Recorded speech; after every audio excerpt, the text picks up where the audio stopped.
Hello dear students, once again I am here to explain you to teach you the voice.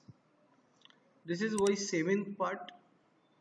In this part we are going to study interchange of voice in imperative sentence. Imperative sentence यानी क्या होता है? Yes, you are right. Imperative sentence means order sentence, command sentence. लेकिन इसे identify कैसे करोगे? How will you identify? The sentence that begins with main verb or don't. Okay, the sentence that begins with main verb or don't, this sentence is known as the imperative sentence. अगर ऐसा sentence है and you are asked to change the voice, आपको change the voice करने के लिए कहा गया है, that means main verb से start हुआ है, don't का sentence है, तो आपको imperative sentence का change the voice करते समय you have to use the following rule. आपको following rule use करने पड़ेंगे. It is an active voice. Passive voice करते समय begin the passive voice with let. आपको passive voice का sentence, imperative sentence, active voice is given you and you are asked to change it into passive voice, then you have to begin the passive voice with let.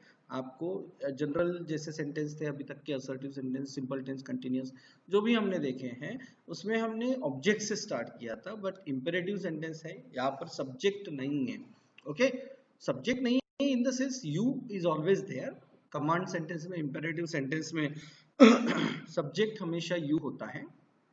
when it is repeated, it is assumed, तो उसे लिखा नहीं जाता है. ठीक है. सो imperative sentence का active voice है, तो पैसिव वॉइस करते समय आपको ऑब्जेक्ट नहीं है, तो let you have to write let in the beginning of the sentence. Then write the object from the sentence. जो भी ऑब्जेक्ट है आपको begin the sentence with let, then write the object from the sentence, then write the word be. उसके बाद में आपको B word लिखना है और फिर V3 लिखना है. अगर imperative sentence, if imperative sentence active voice is there, begin the sentence with let, then write the object from the sentence, then write the word be and then V3, and then if extra words are there, write an extra words and give the full stop, complete the sentence. Okay, in passive voice of imperative sentence we do not write by plus ses because it is assumed कि you है वहां पर और हम उसको नहीं लिखते हैं. So formula of the active voice and passive voice, main verb or don't plus object, it is the active voice formula, and passive voice let plus object plus b plus v3 plus extra word. Okay, these are the formula. If you may have the question कि don't अगर है तो फिर क्या होगा, so you needn't to worry. अगर don't है तो b के पहले not लगेगा. ओके, सेंटेंस में b के पहले not लगेगा. Late plus object plus not plus b plus v3 plus extra word. इस तरह से आपको चेंज करना होगा. ओके, तो प्रैक्टिस करते हैं. देखिए, give them a couple of days. यहाँ पर दो ऑब्जेक्ट है, them and a couple of days. Main verb से स्टार्ट हुआ है गिव, सो एक्टिव वॉइस है. पैसिव वॉइस करते हैं, सबसे पहले एक ऑब्जेक्ट ले लेते हैं, इनडायरेक्ट ऑब्जेक्ट को लेते हैं, लेट देम. अब यहाँ पर एक बात आपको समझ में आएगी, that you will say that कि why them is not converted into they, है ना. यहाँ पर देम को दे में कन्वर्ट क्यों नहीं किया? एक्चुअली माय डियर स्टूडेंट्स, वहां पर हम ऑब्जेक्ट को सामने लिखते थे, so it was playing the role of the subject of the sentence and that's why it was converted into, it is converted into first case. But यहाँ पर late पहले है, उसके बाद में आया है, and that's why let them. So वो SCS remain same. We don't make changes in imperative sentence while using the SCS as the object in the sentence. Okay, so let them, then the word be, then given V3 and then extra word a couple of days. A couple of days का भी sentence हम कर सकते हैं. ठीक है, couple of days का भी sentence कर सकते हैं, जैसे यहाँ पर किया है हमने let a couple of days, then object लिखने के बाद बी, देन V3, देन सी. यहाँ पर भी हमने इनडायरेक्ट ऑब्जेक्ट को जब एक्स्ट्रा वर्ड में डाला है तो टू से कनेक्ट किया है. Follow my example. Follow my example, follow is the main verb, my example is the object. Now it is the sentence. See, आपको let my example will be the object, then b, then v3, full stop, sentence खत्म हो गया। यहाँ पर y plus cs नहीं है। let my example b followed b plus v3, give me your watch, give me your watch, again first sentence की तरह यहाँ पर दो ऑब्जेक्ट हैं, give me your watch, so let in the beginning your watch be given extra word to me, okay, then दूसरा sentence करके देख लेते हैं, let me be given your watch, let then object me, then be word, then v3, then your object extra word, okay, your watch।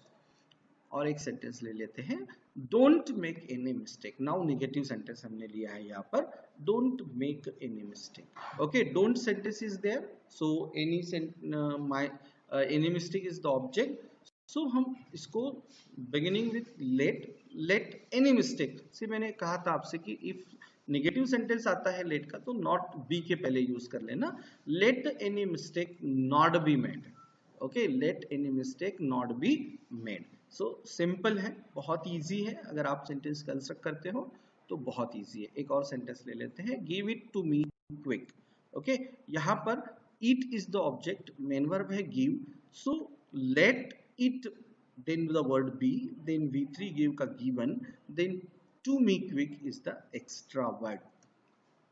Are you getting?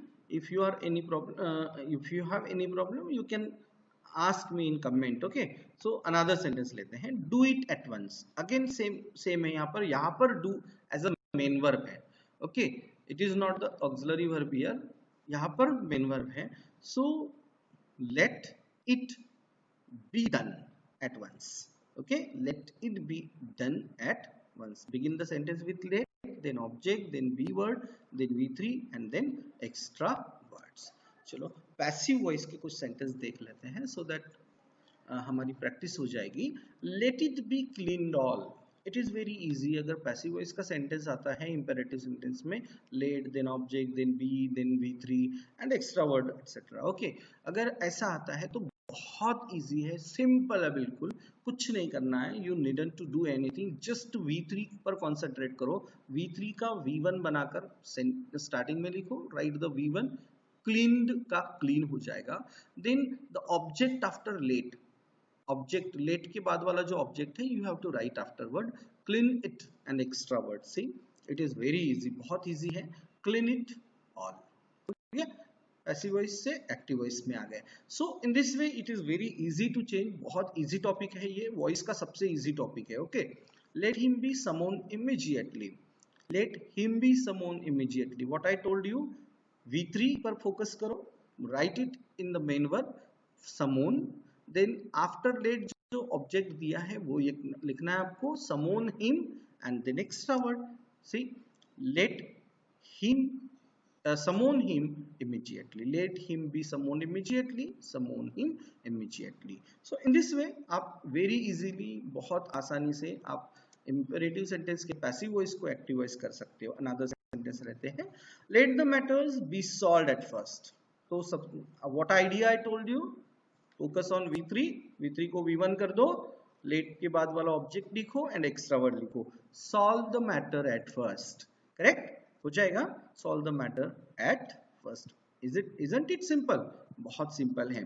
C another sentence ले लेते हैं, let it be carried to home, again carry, let के बाद वाला object it, then to home, carry it to home, carry it to home, see very easy है, आप अच्छी तरह से कर सकते हैं sentences. Late him be given the thing he likes, again given का गिव हो जाएगा, give him, okay, give him and extra word the things he likes, give him the things he likes। so I hope आपको समझ में आ गया होगा how to change the voice in imperative sentence, active voice to passive voice। आपको एक question भी आता है कि अगर imperative sentence दिया हुआ है and you are asked begin the sentence with let and rewrite, okay ऐसा भी क्वेश्चन आपको दिया जा सकता है, you must see whether it is active voice और पैसिव वॉइस, ठीक है, डेफिनेटली ये एक्टिव पैसिव वॉइस करने के लिए बोला होगा, तो लेट से स्टार्ट करने के लिए अगर सेंटेंस बोला है तो सी इट केयरफुली, ठीक ठीक है, ओके, थैंक यू।